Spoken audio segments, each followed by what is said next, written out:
Hello, everyone. Thanks for stopping by another episode of the Announcers Hour podcast. Today, we have another awesome guest stopping by the podcast. It is Rich Burk, a veteran broadcaster who has been really in a ton of different roles and stops. And so, Rich, how you doing today?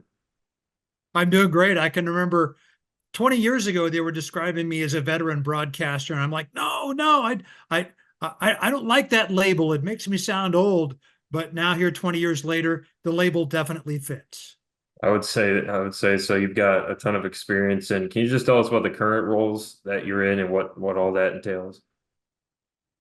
Well, for a dozen years, I did play-by-play for Pac-12 Network. As many people know, the Pac-12 conference had its own network, and the Pac-12 is really no more, although it's being rebuilt. But the Pac-12 network is a thing of the past. I did play-by-play for 10 different sports for Pac-12 network over their 12-year run. As a matter of fact, I ended up with 541 telecasts, and I think that was other than one other play-by-play announcer, I think that was the most. And so I was very blessed to get to do that. Most were located in the Northwest in Oregon and Washington, but I went elsewhere as well. I had a chance to do play-by-play at all 12 Pac-12 campuses. And then now that that's done, um, ESPN Plus is airing things for the West Coast Conference. And some of Oregon State sports have gone to the WCC as affiliate members. And so I'm doing play-by-play for Oregon State volleyball and soccer in the fall, and that'll transition into basketball, both men's and women's. And then I'll get to do gymnastics and wrestling, and then lots of baseball for Oregon State. They've won 3 national championships since 2006, and it's a great program, very fun to call that. And so that sort of picks up where Pac-12 Network left off when they shut down last May. So that's one gig, and over the years I've done work for NBC, did a lot of pro swim series events for NBC, did the 2016 Olympics for them. I did swimming for their 4K channel, and I did basketball for their 4K channel, including the women's gold medal and bronze medal games, and a quarterfinal for the men. And then let's see, for regular TV for the 2016 Olympics, I did shooting and race walking of all things. I had to be a quick study on those. And then last couple of years, I've filled in doing play-by-play for the Portland Trailblazers, which has been a blast. And yeah, and then of course my minor league baseball, which I've done since the 1990s and continue to do for the Hillsboro Hops, and have a great situation here that I can basically choose the games I want to do, which is very unique in baseball. And so in a 132 game season, I'll end up doing about 70 games, and it fits in perfectly with the other things I want to do, such as the other sports I call, and getting to spend time with my family too. Yeah, and there's so much there that we'll go into, but first I would say with the Oregon State, deal you're going into kind of there, and I guess I call it the Pac-2 now for the moment until they add some of the other teams. Are you going to be traveling, kind of to and back from Portland or Corvallis for that? Yes, yes. I've already just in the last 2 weeks, I've made 4 different trips to Corvallis for volleyball and soccer, and we'll be burning up the road between here and there as I always have. The difference is there, at least at this point, it doesn't appear there are going to be trips to Eugene. I've made many trips to Eugene in the past, nor does it appear there are going to be trips anywhere else, other than there's a possibility I could be filling in for the Blazers again. I don't know. We'll see. But I live in the Portland area, so that's really easy to do. And yeah, I love calling games in Corvallis, so bring them on. And Corvallis is definitely a special place, but we just wrapped up baseball season too. So in saying that, at least on the minor league side, you're getting into postseason time for MLB. But what was the season like with the Hops, and did you learn anything this deep in your career that you hadn't known before?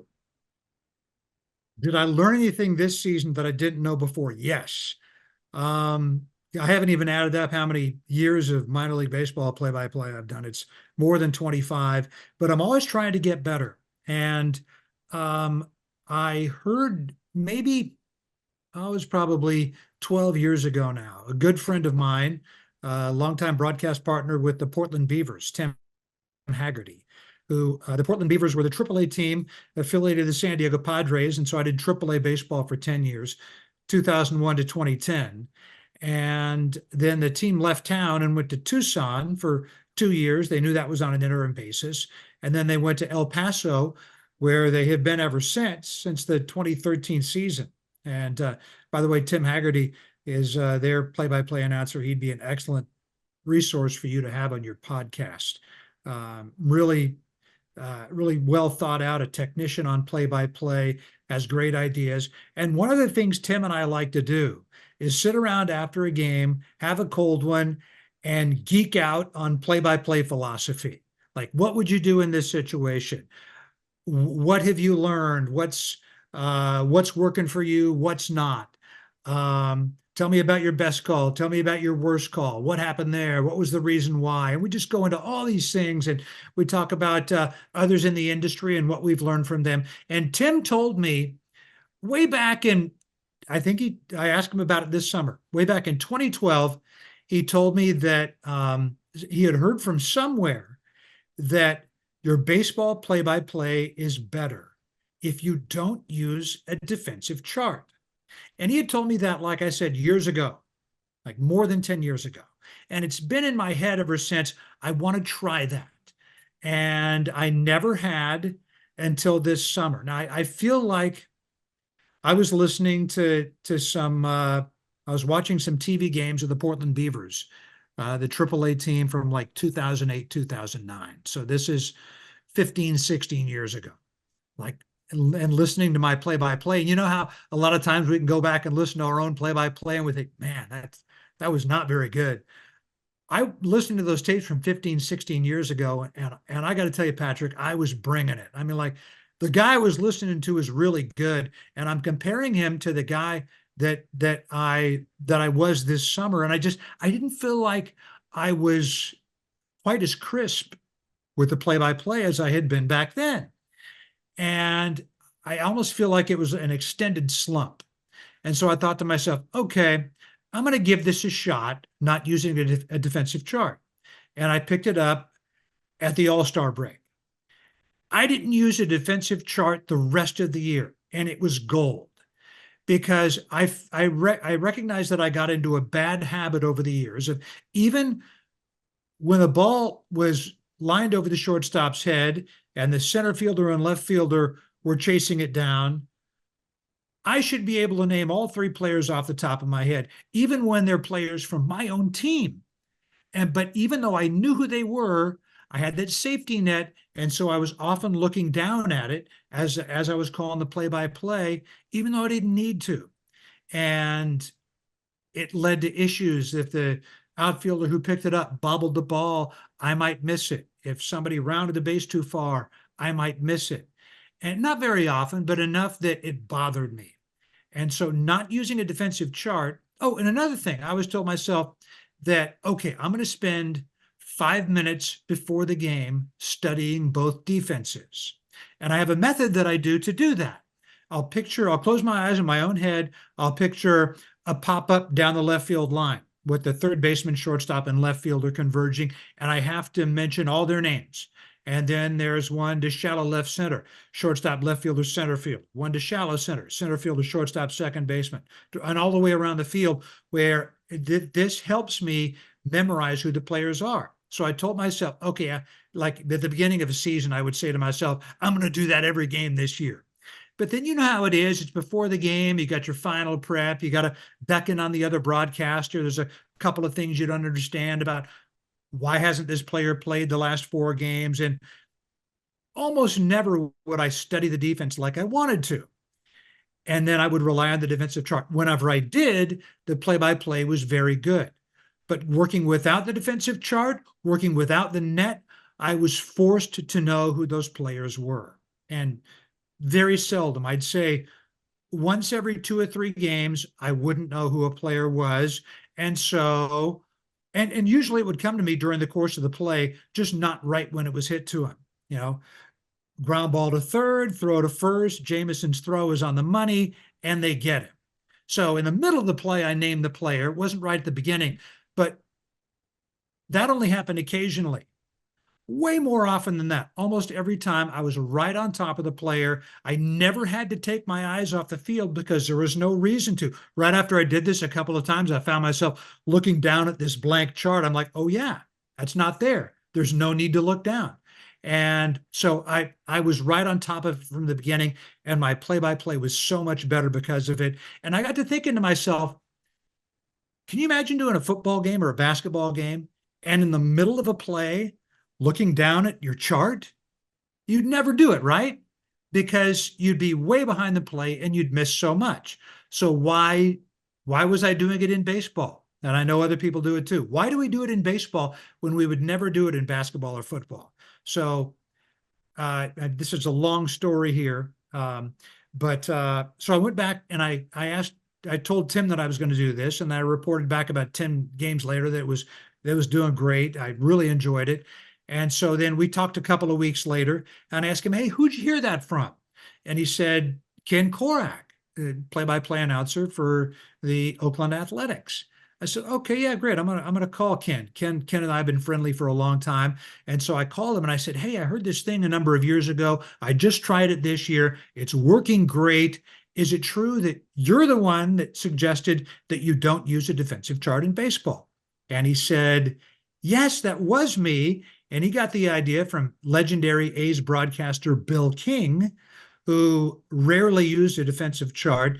Both Bill and Ken said that Bill told Ken, and Ken later told me that he subscribes to this too, that when he's really tired, maybe they get into a city late the previous night and he's just tired, he will use one, but he said he seldom does. And he recommends to all young broadcasters that they don't use a defensive chart in baseball because it makes your play-by-play so much better. And again, it's like a trapeze artist working without a net. If you fall, you die. And obviously not that bad, but without the chart, I had to know who those players were, and almost every time I did, and it was much better. So you asked what I learned this year, and that was it. Well, that was a great answer because I know the defensive chart can be kind of a crutch, and then now you have to sort of know the names and numbers, and I've heard that's just an important thing. Like legendary broadcasters and like yourself, but just you have to study and know the names and numbers first, and then kind of you can just automatically know who that guy is instead of, like you said, looking down, which even those split seconds changes everything. But I am wondering, how did you get to the Portland area and the situation you've got in, like with the Blazers and the Hops and all that as the filling guys? So like, how did you get there, and what was kind of before, I guess, getting to Portland? You ready for another long story? Yeah. I grew up in Southern California, dreaming of playing first base for the Dodgers. And I loved Vin Scully. I grew up listening to him. I grew up in the era where there were no headphones. There were no AirPods. There was no nothing.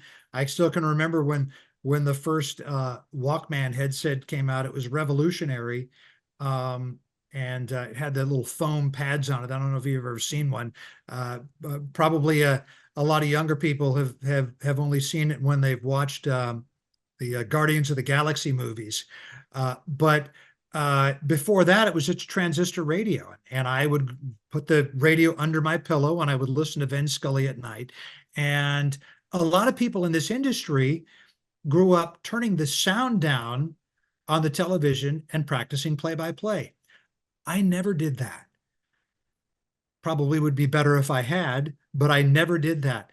And I listened to Vin, hanging on every word he said, not because I pictured myself in his seat. The thought literally never crossed my mind, but because I was interested in how the Dodgers were doing. Now, it's an entirely different story, but I'm not a Dodger fan anymore. Still love Dodger Stadium and still revere the late Vin Scully.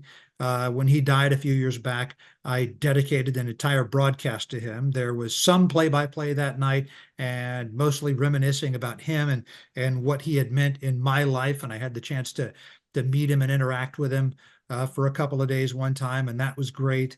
But just growing up, listening to him, and falling in love with baseball. And I wanted to play for the Dodgers. And so I played high school baseball, didn't have a lot of success, and went and played junior college baseball and was the backup first baseman at a pretty good junior college. And my coach there, a guy named John Seeley. This is Miracosta Community College in Oceanside, California. The college is still there, but they don't have a baseball team anymore. And I can remember one day we are kind of on the sidelines. He says, "Burk, come over here." This guy's like, he was 5'6" no, he's like 5'6" tall and about that wide, and probably in his early 60s, and ran his team like a drill sergeant. I mean, the stories I could tell, you could never coach a baseball team like that nowadays, but that's what he did. And he was mean on the field in a lot of ways, but had a heart of gold off the field, and would give you the shirt off his back. Many times when players didn't have any money, he would give them $20 to go buy dinner or take him to dinner himself. That was the kind of guy he was. But he said, "Burk, you should go to Pacific University in Forest Grove, Oregon." I said, "Pacific University, Forest Grove, Oregon." He said, "Yes." He said, "You could play baseball, and then when it's not baseball season, you could be the voice of the Boxers." And the Boxers are the name of the athletic teams at Pacific. Not to be confused with University of the Pacific in Stockton, California. This is Pacific University, Forest Grove, Oregon, and they're Division III now. At the time, they were NAIA Division II. And he knew it was a level that I could play at and succeed. And in fact, I did succeed there as a player. But pretty much what he said is what I did. As far as I'd never been, I honestly, I mean, I'd been to the southern United States. I had been to probably the furthest north I'd ever been was Knoxville, Tennessee. I guess that's not true. I had been on a senior trip. We went river rafting in Northern California. It's the only time and I'd been to San Francisco.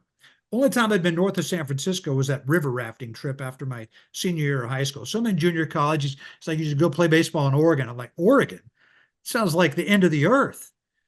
But that's exactly what I did. And I ended up doing football and basketball play-by-play there. Matter of fact, did basketball play-by-play for my alma mater, starting 6 years after I graduated. And I ended up doing that for 11 years, during which I was also doing minor league baseball play-by-play. But so it was my junior college baseball coach that said I should go to Pacific. And it was the coach at Pacific, a guy named Chuck Bafero, who introduced me to a man named Jack Kane. And it was while I was at Pacific that I sort of developed this goal to eventually broadcast Major League Baseball. And my coach at Pacific, a man named Chuck Bafero, introduced me to the owner of the team in Bend, Oregon. At the time, they were an Angels affiliate. This is the late 1980s. And I interviewed with Jack. And right after college at Pacific, I got the job as the number 2 play-by-play announcer and administrative assistant for one of the smallest market teams in professional baseball, the Bend Bucks. Again, they were an Angels affiliate. And I did that for 1 year. I got to do play-by-play of 2 innings at the home games. And as I've told many people before, Patrick, it was the worst play-by-play you've ever heard in your life. It was really my first experience at baseball play-by-play. I go back and listen to those tapes, and I won't let anybody else hear them, but I'll just laugh. And so anyway, I did that. And then that following year, I was getting married and didn't want to have to move around at the outset of my career like a play-by-play announcer has to do. I knew I'd get back to it, but I wanted to stay in sports. And the 2 sporting entities in town were the Portland Trailblazers and then a golf tournament management company named Peter Jacobsen Productions. Peter Jacobsen's a PGA Tour golfer. And so I kept asking people who I would run across, just trying to network. Did they know anybody with either organization? And my wife worked for an ad agency, and uh, she was her boss was playing golf one time with a guy who was the president of Red Lion Hotels, and they needed a fourth, and so I went out and played golf with him. And the guy who was president of Red Lion Hotels, I asked him my standard question: "Do you know anybody with the Blazers? Do you know anybody with Peter Jacobsen Productions?" And he knew somebody with PJP. And so I called there, and basically there was a guy there named Jim Whittemore who I hounded relentlessly until he finally called me in for an interview. I don't know if this would work in every case, but basically I told them that, hey, I'll work for free. Just give me the opportunity. And that's exactly what happened. After about 6 weeks of calling him once a week, he called me in for an interview, and they had their big tournament coming up here in Portland. It featured 24 PGA Tour pros. It was the biggest non-PGA Tour US based event in the country at the time. And it was 3 days, and it was 50,000 people a day. And many of the top pros, Jack Nicklaus, Arnold Palmer, the best of the best in that late 1980s era, late 80s, early 90s. And so I ended up going to work there, and they felt guilty for not paying me, so they gave me $5 an hour. And then after that year, they hired me as the warehouse boy, and I had that role for about a year. I was making $10,000 a year. And then found out I had a knack for graphic design. The graphic designer left. I ended up they brought in all these people who had these great portfolios, but they didn't know sports. And I said, hey, let me do this. Pay me what you're paying me. We'll see how it goes. And they thought that was a great idea. So I ended up being the advertising and graphics manager for 3 years, putting together all the printed materials for these golf tournaments that they ran, and also exhibition hockey games and things like that. And I stayed at the company for 4.5 years, at which point we'd been married long enough where we were willing to pick up stakes and move around. And I thought, okay, I'm going to get back into baseball play-by-play. And so I ended up sending out, I think, 70 cassette tapes, something else that younger people might not even know what that is unless they watch Guardians of the Galaxy. It's a cassette tape. I ended up sending out 70 of those to teams all across the country, and went to the baseball winter meetings in Atlanta, and had no money. Ended up, one of Peter Jacobsen's friends had a house, and they weren't even there. I ended up staying in their house for 5 days, and I was the only one there while I was at the winter meetings, and got lodging for free, passed out all these tapes.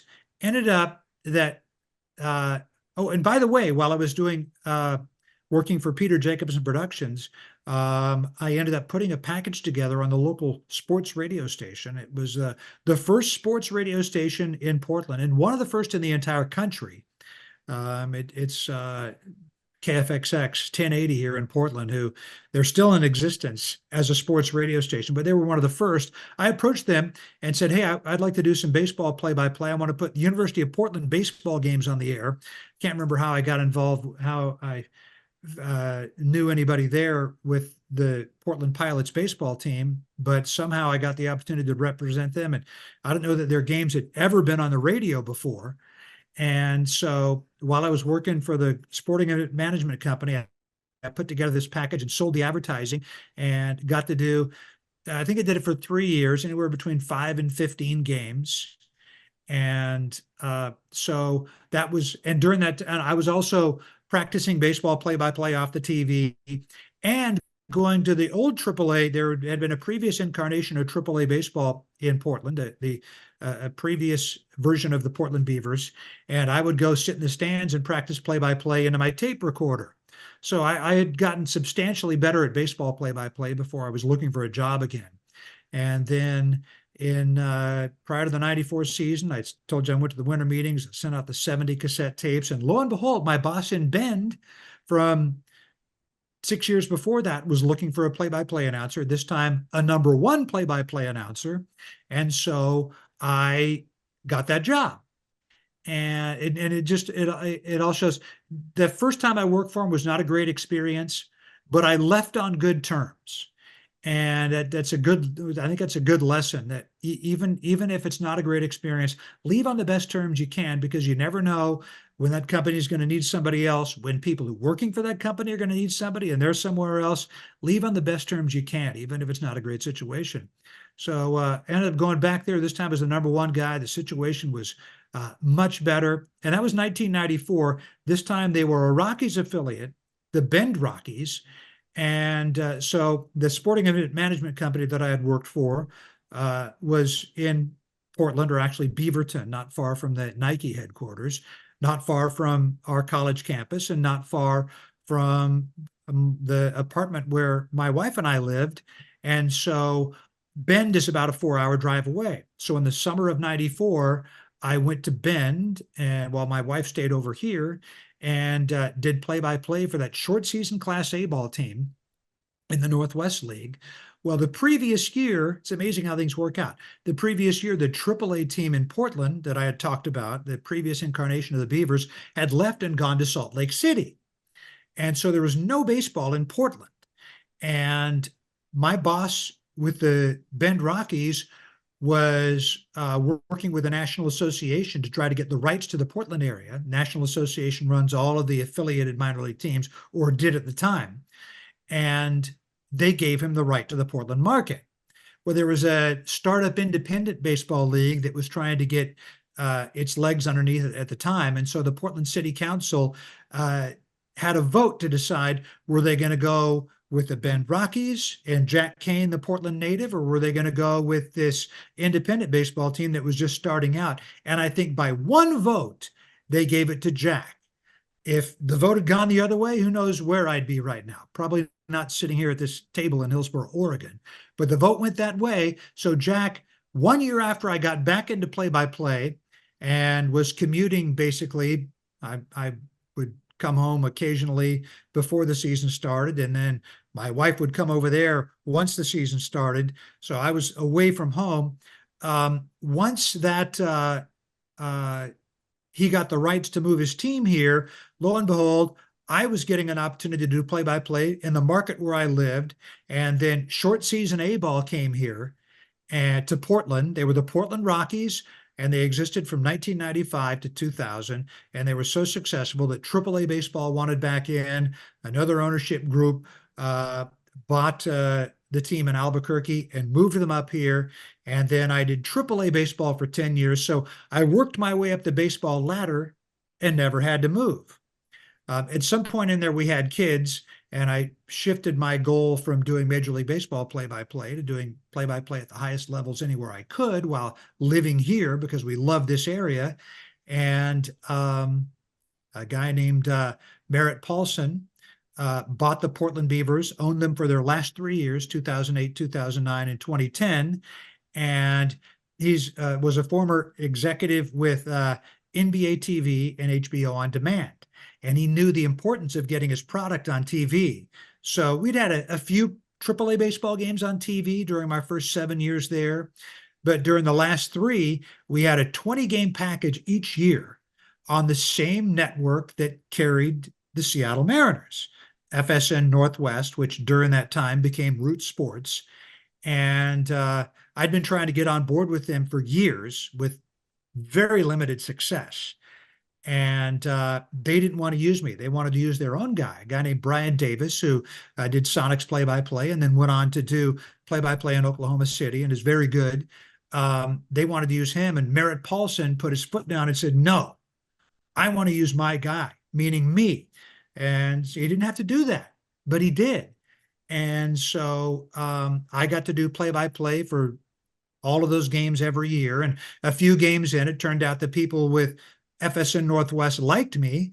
And then after that season ended, they started hiring me to do play-by-play of other games. I did my first ever volleyball game, September of that year. And then 2 weeks later, I did the Oregon Ducks Washington State football game for them.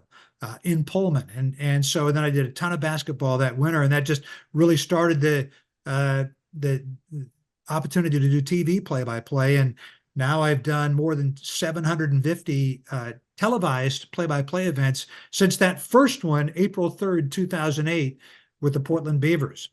And then, to make this long story a little bit longer, um, in 2013, the Portland Beavers left after the 2010 season because it's a longer story than we have time for here. A lot of people blame Merritt Paulson for it, but it wasn't his fault. The Portland City Council did a 180 on him when he had the land use rights for a new baseball stadium site. They converted the baseball stadium to soccer. Long story short, the baseball team had to leave after 2010. I was getting TV gigs. It was okay with me. I didn't need minor league baseball anymore. I'd done it for 16 years. And so for 2 summers, 2011 and 2012, I got to do summertime things with my family. It was great. Things I'd never gotten to do before. My kids at the time were how old were they? 8 and 11 years old. So I finally got to do summertime things with my family. Well, then 2013, the Yakima Bears moved to Hillsboro. Actually, the announcement was made in the fall of 2012, late summer of 2012, and it's right in the city where I live, right here in Hillsboro. So the Portland area had short season A ball, then 10 years of Triple-A, and then 2 years with nothing, and now we have short season A ball again, back in the Northwest League.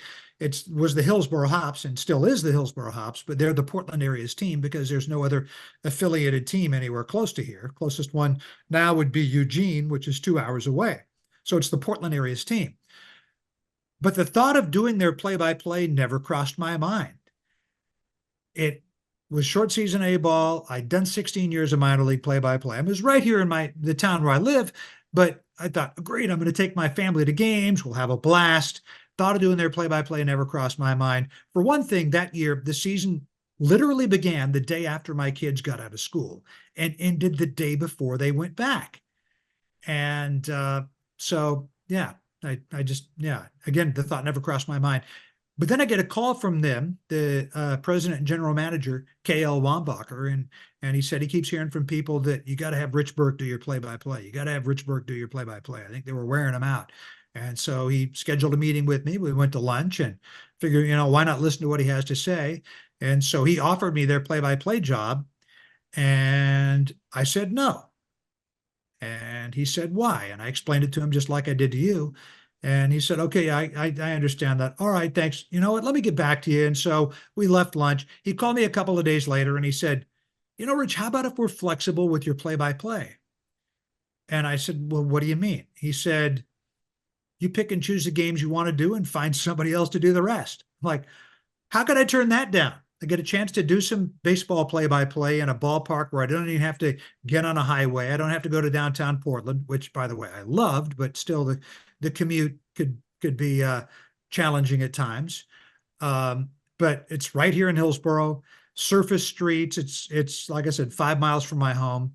And so I said, sure. That was 2013.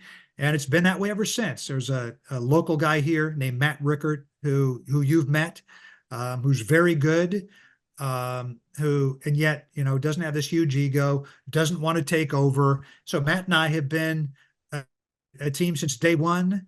And the games that I don't do, he does. We now have a number 3 announcer, a guy named Seth Hoyland. There are times when both Matt and I can't do a game, and Seth will do that.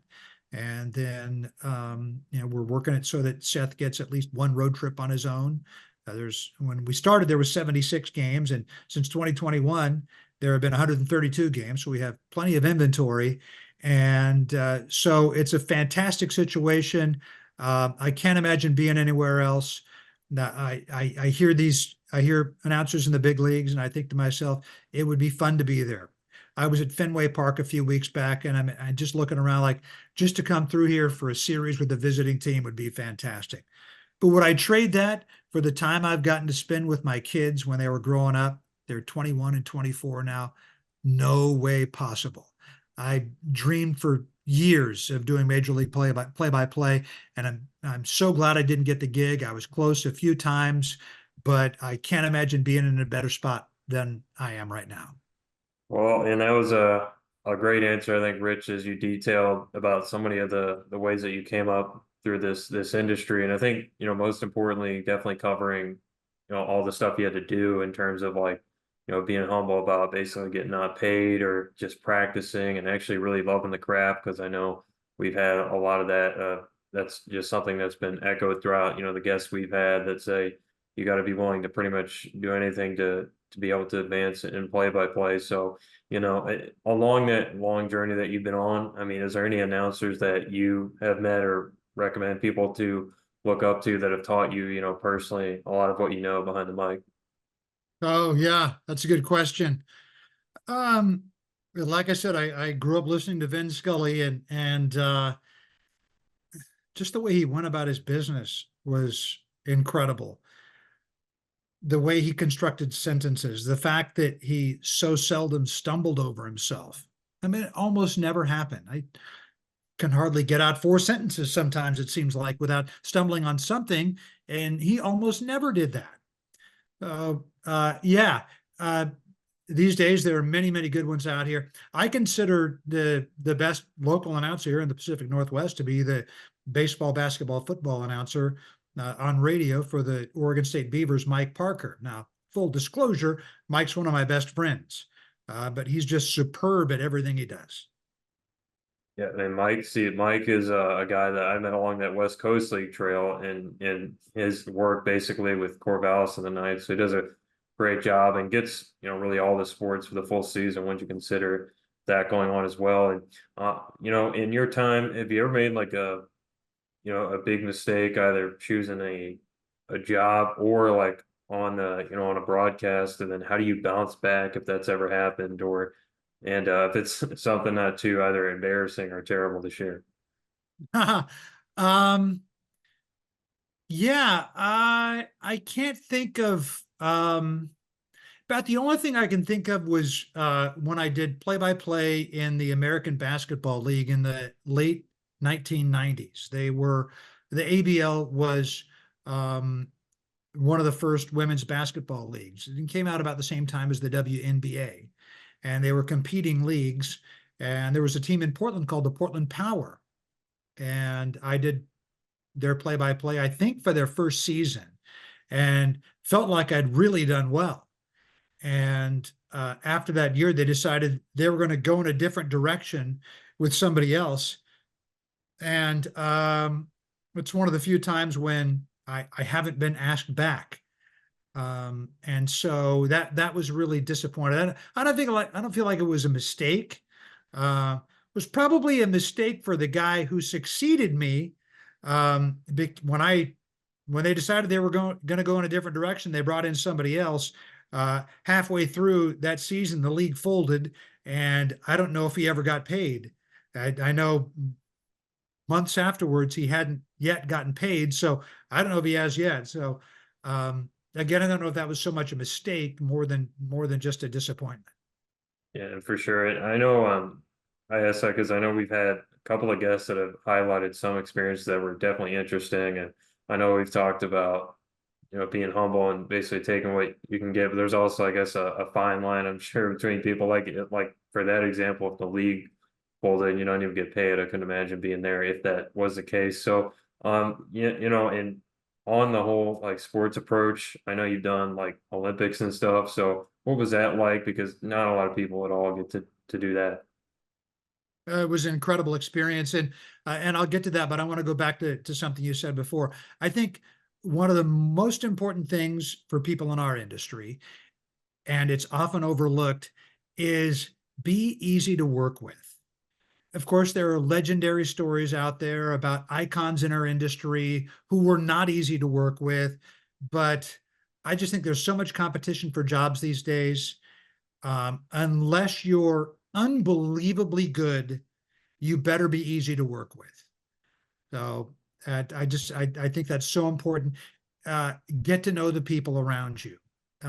You asked at the top of the podcast the things I've learned a few years back, and I've always been pretty good at this, but I got even better when I worked with a TV analyst named Steve Lavin, former UCLA head basketball coach, former coach at St. John's, and now the head coach at the University of San Diego, but also a longtime announcer both for Pac-12 Network and Fox Sports and others. And Steve does an excellent job of getting to know people right down to the ushers and remembering their names. Um, just the fact that when I go work on a telecast, depending on the size of the telecast, there might be 10 other people on the crew, or there might be 50 other people on the crew. I try to get to know as many people as I can and get to know their names and ask them about their families and things like that. That stuff goes a long way, and not just in work, but in life. So I'd say that that's a big thing for people to remember that's often overlooked is be easy to work with. Get to know the people around you. Yes, you want to work your way to the top of the industry, and that's great. But one of the best ways to do that is to be a good people person. The Olympics. What a lot of people don't realize, and maybe your listeners do because they're already in the industry, but what a lot of people don't realize is that when you watch the Olympics, probably 3/4 of the announcers, at least for the Summer Olympics, aren't even in the city in which the events are being held. They're at NBC's production facilities in Stamford, Connecticut. And that's where I was in 2016. So I did not get to go to Rio, but it was such an incredible experience because they had this huge warehouse that they had outfitted with little soundproof booths, and each booth had 2 rooms in it, one little room for a producer and one room for an announcer, and most of them were taking the world feed, taking you back decades. It used to be that every country that wanted to televise an Olympic event could. And so the Olympics were just overcrowded with TV cameras. So finally, they threw up their hands and they said, no, we're not going to do that anymore. If you want to bring in your own TV cameras, you have to meet a certain financial bar. You have to pay a lot of money, which NBC does for the big events. For the lesser events, they have what's called a world feed. And this is a feed that the Olympics does, and they'll give it to any country that wants it. And they can't remember, they might provide audio in English or maybe not. But the understanding is that any country that's going to do this is going to have their own announcers calling it. You're just seeing the pictures that are provided to you. So in one room in this warehouse, there might be whitewater rafting, next to judo, next to table tennis, next to cycling, next to rowing, and on down. I think there were 24 different rooms, and I don't think they were all used at the same time, but there were times when more than half of them were being used at once. And so it was fantastic because as a play-by-play announcer, I get to meet lots of analysts, but I very seldom get to meet other play-by-play announcers. Well, this place was teeming with play-by-play announcers. So being the broadcast geek that I am and enjoying learning how other people do things and always trying to improve my game by learning from others, I got to chat with a lot of people. There was one time I was there in Stamford for 19 days and kind of in right in the middle. It was the Monday right in the middle of the Olympics. There were very few events that day, and the Yankees had a home game, and so we all hopped on public transportation and went down to see a Yankee game. And like I said, as a play-by-play announcer, it was huge for me to be able to go on an excursion like that. There were probably a dozen other play-by-play announcers and maybe a dozen analysts on that, and some other production people. There's probably 30 of us in the group, and we just had a blast. And so while it would have been fun to be in Rio and be part of that whole scene, I didn't get to do that. But the scene in Stamford was great. And then in 2020 was my son's last year of junior golf, and I didn't want to miss it. So, and there had been a change or two at NBC, and if I had pushed for it, I probably could have gotten it. But I told my agent, don't call them. If they call me, we'll talk and I'll be forced to make a tough decision. But I didn't call them and they didn't call me. And now I'm kind of out of that track, but I feel fortunate that I got to do the Olympics once. Yeah, and the Olympics is another thing that it's just one of those events, almost like, a big playoff game for a big, one of the big American sports. Like it's just crazy that, you get to have that opportunity to be a part of that team. And so you were kind of, I guess, trailblazing almost. You mentioned the studio work. Now I know remote broadcasting got a little popularized with the COVID pandemic, so I guess you were doing it a little bit early, but like in saying that, did you have what were the challenges for doing it away from the actual scene? And then secondly, how did you get to learn those sports, that you talked about like shooting, which is not as known, and how did you pick that up quickly? That's a good question. And I apologize for the diminishing light here. I think my camera picture is not very good right now because there's no light in the room. We had bright sunshine shining in when I started. Um, I came up with a process a long time ago when I first started doing soccer play-by-play. That was, other than baseball, basketball, football, the sports I grew up watching the most.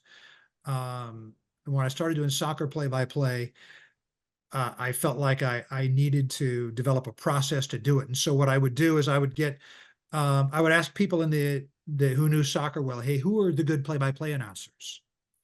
And they told me a couple of names. And so I was able to record a couple of games with those announcers behind the microphone. And then I opened up my laptop and a Word doc, and I would watch those games with a fine tooth comb. I was stopping it every 15 to 20 seconds. Anytime there was a phrase that I didn't understand, a rule that I didn't know, something cool that I thought they said, terminology that I didn't know, no matter what, I would stop it and I would write it down. And I had tons of questions. By the time I got done doing that with two full broadcasts, and honestly, it took several days to get through those two full broadcasts. By the time I got done with that, I would have like almost 15 single space sheets on my Word doc. And most of the questions I had at the beginning were answered by the end just through watching the games. And so once I had done that, I felt like I was smart enough to be able to ask intelligent questions. I don't even know that before I had done that, I would have been smart enough to ask a smart question. But by the time I was done with that process, going through those games with a fine tooth comb, I could at least ask intelligent questions. And so I went back to somebody I knew, one of my college classmates who was a high level soccer coach, and I bought him lunch and I asked all these questions, and he was great. We spent about 90 minutes together. And then at that point, I felt like, okay, I can get on the air. I can be a traffic cop. I can get us in and out of the breaks. I can definitely tell stories on the athletes because that's what I like to do. And I can sort of stay general with the terminology. And then I have an analyst sitting next to me who's a former player and former coach who knows the sport really well. And I can rely on that person to get into the specifics of soccer. And it worked great. And I later used that same process with wrestling and volleyball and swimming and diving and tennis and gymnastics. And I mean, I've done more than 100 volleyball matches now, probably close to 130. And really, by the time I used this process for volleyball, it was, I think after soccer, it was the next sport. No, I think wrestling was next and then volleyball. And by the time I got 20 volleyball telecasts under my belt, I knew enough where I was, pretty dangerous. I probably didn't know as much as I thought I did. And now that I've done about 130, not that I'm a volleyball expert, not that I know as much as somebody who's played it for years or coached it for years, but I know it well enough now that I can handle myself pretty well. So that's the process I used. And when I went to the Olympics, it was I had done the Pac-12 swimming and diving championships for a number of years. I had done getting the opportunity to work with the great Rowdy Gaines for the Pac-12 men's swimming championships early on. I think it was 2014. I got I got to know him well, and he said, "Hey, you should do this for the NCAA championships." And so Rowdy and ESPN did those, and so I got to work for ESPN for 7 years doing the NCAA swimming and diving championships, and it was through that. Actually, early on in that tenure, I think I'd only done one NCAAs by the time NBC hired me to do the Olympics and their swimming coverage for their 4K channel. Now, all TVs have 4K these days, right? In 2016, they didn't. It was a developing technology, and so and because it was different cameras and different camera angles and a different director, you needed different announcers. So I don't know how many people were watching it. Whoever had 4K in 2016, and probably lots of people were watching in Best Buy, where I don't know how many people were watching, but Brendan Hansen, a three-time Olympic gold medalist, and I um, did the call of those, and it was great. And then same thing with the basketball games. It was for NBC's 4K channel for the Olympics, and then for regular TV, I did shooting and race walking. I was primarily there to do the swimming, but they needed kind of an all hands on deck approach for other things. And so I knew once the swimming coverage was over after the first week, I'd have a few days to learn the shooting and race walking. And so my plan was, okay, get the swimming out of the way, and then I'll have an opportunity to study those other sports. Well, come to find out, before the swimming even started, they needed somebody. I got a call and I said, hey, in 2 hours, can you do the men's 10-meter pistol final? I said, yes, I can, because in those situations, that's what you say. And there were 4 people in the final. And at that point, I was the ultimate traffic cop. I got us in and out of breaks. My analyst was an excellent shooting analyst named Sherry Legate, and she's done the Olympics for years, and she knows the sport inside and out. So I was just very generic. Got us in and out of breaks. I picked up kind of how the scoring worked based on what she said, so I was able to report the score. But hey, it's TV; you can see it on your screen anyway, right? And I knew who the athletes were, and that's what I'm best at: telling the stories on the people in the game, or in this case, the event.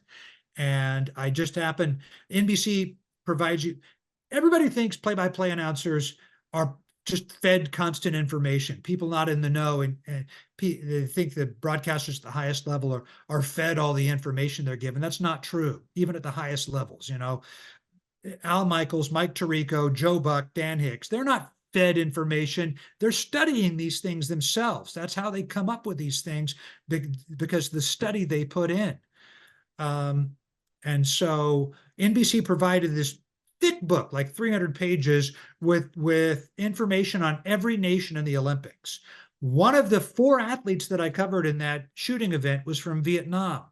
And in this 2 hours that I had before it was time to show up and do play-by-play for this event, I was just flipping through, and I happened to notice that Vietnam had never had an Olympic gold medal in any sport.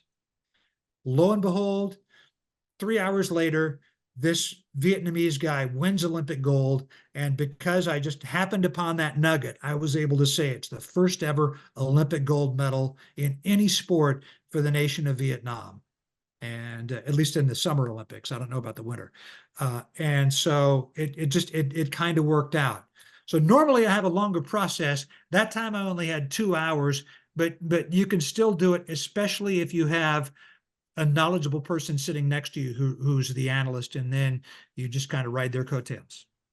That was a great answer, because I know there's been, like you mentioned, I remember talking, I think our last episode was with Travis Demers, who does the Portland Trailblazers games on the radio, and he talked about getting that first call, filling in for his first ever preseason game was literally like 24 hours in advance. So it's sometimes we get that sporadic prep moment. You just gotta say less yes, like you did there, and it creates a great story. But in saying that, there's a lot of other skills I know in broadcasting along with play-by-play, like hosting, doing pregame, postgame, interviewing, and just other production on television and radio. So have you done a lot of that? And then on that point, like how much has that helped you on the play-by-play?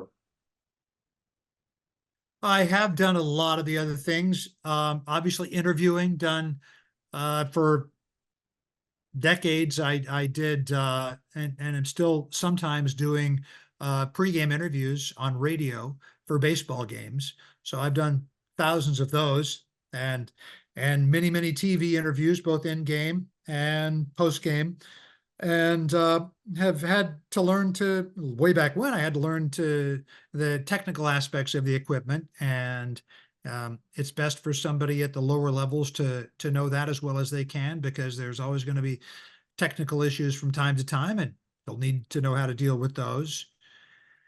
And one thing I've never done, even once, is any studio work. I've never been interested in that, and the opportunity's never been presented to me. Not that I wouldn't if it was presented, but I just always wanted to be calling the game. I like the idea of calling the game. I've never done. I shouldn't say never. Only a couple of times have I filled in and done any talk radio. Not interested in that.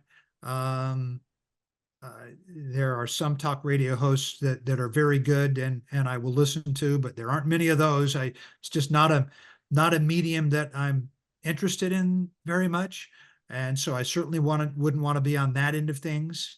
I don't know why anybody I don't know why but anybody would want to listen to me during this hour of this podcast without an event to go with it. So if you've stuck with us this long, thank you. I certainly don't know why anybody would want to listen to me talk for 3 hours on the radio about who the punter for the Cincinnati Bengals is this weekend. I don't know. That's not something that I'm interested in. I want to be at the event. So um, yeah, did that answer your question? Oh, it did. I know, some people have that like depth of background, or they were doing some other things as well, like before they even got into play by play, and then, all of a sudden started to announce. So it's different for everybody on terms of how much they've done and other things and how much that's helped them and etc. So, um, I will say this. Um, Talk radio would be a good thing for somebody just starting out to do, because it'll help you learn to formulate sentences, learn to think on your feet, all great skills for play-by-play announcers or studio hosts or sideline reporters, all good skills. So I would say any opportunity that somebody gets when they're starting out is a good opportunity to build your skills. and I definitely agree. And to kind of generalize it a little bit, I thought it would be interesting. Do you have any specific? Because we talked about the broadcasters and announcers. Do you have any specific players that you got to know, like in any sport, any medium, whatever it was? And did they have any impact on you and your broadcasting career more than anyone else? That's a good question. I think more of the analysts that than the players. I've just with Pac-12 Network alone, I got to work with 88 different analysts. Amy Van Dyken, I've done many shows with her, swimming and diving, the six-time Olympic gold medalist. Rowdy Gaines, who I've probably done between Pro Swim Series events and NCAA swimming and diving events. I've done more than 50 shows with Rowdy. My broadcast partner with the Hillsboro Hops, Matt Rickert. My broadcast partner on Oregon State baseball, Bill Rao. I hate singling anybody out because I'm going to leave some very important people out. Lamar Hurd has been so instrumental in my career. He's the analyst for the Portland Trailblazers. And without him, I don't think I would have gotten on board with Pac-12 Network. Without him, I wouldn't have gotten the opportunities that I've had to fill in with the Portland Trailblazers. And he not only is one of the best analysts I've ever worked with, he's also a very good friend. And I saw him play when he was at Oregon State. So more than the players, it's the analysts that I think of that have become, some of them I count like Lamar among my best friends. Yeah, that's great because I know a lot of people have, with the analysts, especially those that obviously most of them are going to be former players in some capacity, have gotten those great relationships, and that can certainly help, when you're on the mic and play by play and growing that relationship. But, one of the last things I wanted to get to, um, moving forward, you have such a depth of baseball background. Is there any one sport like you'd really want to do above the rest? And secondly, if you're ever offered a major league gig to do baseball, would you take it? Both good questions. I would say baseball and basketball are in my blood more than anything else, simply because those are the sports that I grew up playing. But I love calling volleyball. I love calling swimming and diving. And here again, I'm gonna leave some sports out, and somebody's going to say, "Hey, you didn't mention wrestling." Yes, I love calling wrestling. I love gymnastics as a blast. They're all so much fun. I love calling soccer. But I would say baseball and basketball are in my blood because those are the sports I grew up playing, and those are the sports that I've called more than anything else. If given an opportunity at a big league gig, at this point, I don't know. Like I said, I stopped applying years ago because I didn't want to pick up stakes from here in the Portland area. As you know from your time with the Ridgefield team, the Northwest is incredible. The Portland area is amazing. And so I wouldn't really want to move. Now, that said, if the Seattle Mariners came calling, hey, they're in the Pacific Northwest, I would take a good hard look at that. And certainly, if an opportunity ever developed with the Portland Trail Blazers, I would take a good hard look at that as well because they're right here, and I've been a Blazer fan ever since coming up from Southern California. When my junior college coach suggested I come up here and listening to the Blazers legendary announcer Bill Schonely, he single-handedly made me a Blazer fan. So yes, if an opportunity came up there, I would certainly take a good hard look at that. And that's all great answers. And it is a special place up there for those that have been to the Pacific Northwest, and just the sheer, environment and everything, plus being able to, like Rich is doing, be all on the sports and broadcasting up there. But, my last question would be, do you have any future goals like in play-by-play broadcasting? And then secondly, where can people find you in this fall? Future goals, just to continue doing what I'm doing. Like, for example, this fall, with no Pac-12 network being in existence, I'm doing soccer and volleyball play-by-play, mostly volleyball for Oregon State, and those are on ESPN Plus. And then I'll be calling some basketball for Oregon State, and those figure to be on ESPN Plus. And then it's likely I'll be calling wrestling and gymnastics, and those might be on another partner. And then Oregon State has a baseball package this spring, and I'm really hoping I get that. I love that program. There's just a special vibe about Oregon State baseball, and I really would like to continue my involvement with them. So that's a goal of mine. And then the last couple of years, like I said, I've gotten to fill in for the Trailblazers, and if other opportunities develop there, I would love to do that too. And continue that relationship. So I'm just in a fantastic spot here, and I guess that's my goal, just to get to continue to do that for the foreseeable future. And that's a great goal to keep in mind. I hope you also do get even more opportunity at Oregon State, because it'd be great to see you not only on the mic of the Beavers, but in that Pacific Northwest realm, and kind of continue the legacy of the Pac-12 as we know it. So again, everybody, that was Rich Burke. Thank you so much, Rich, for your time. Really appreciate it. Gave us so much depth of knowledge, especially on all the, Olympic sports and everything like that. I don't think we've had a guest that's called more sports at a high level and a great level as you have. So thanks so much for your time, and look forward to seeing you continue to do great work. Well, thanks a lot. I appreciate that. And there's certainly people that have done more high level stuff than I have, many of them. But the aforementioned Tim Haggerty, my good friend in El Paso, with the El Paso Chihuahuas Triple-A team, pointed out to me recently that, hey, you've done the Olympics, Major League Baseball. I filled in and did, I think, a dozen games for the Montreal Expos way back when, and also some games for the Padres and the Blue Jays. So I've done, and the NBA. He said there aren't too many announcers who have done those three. So I'll hang my hat on that. And for you, Patrick, thanks for putting the podcast together. I'm sure they're very informative for people, and I just want to say good luck in your career. All right. Thank you so much, Rich. I'll be sure to keep in touch, and best of luck. Okay, thank you.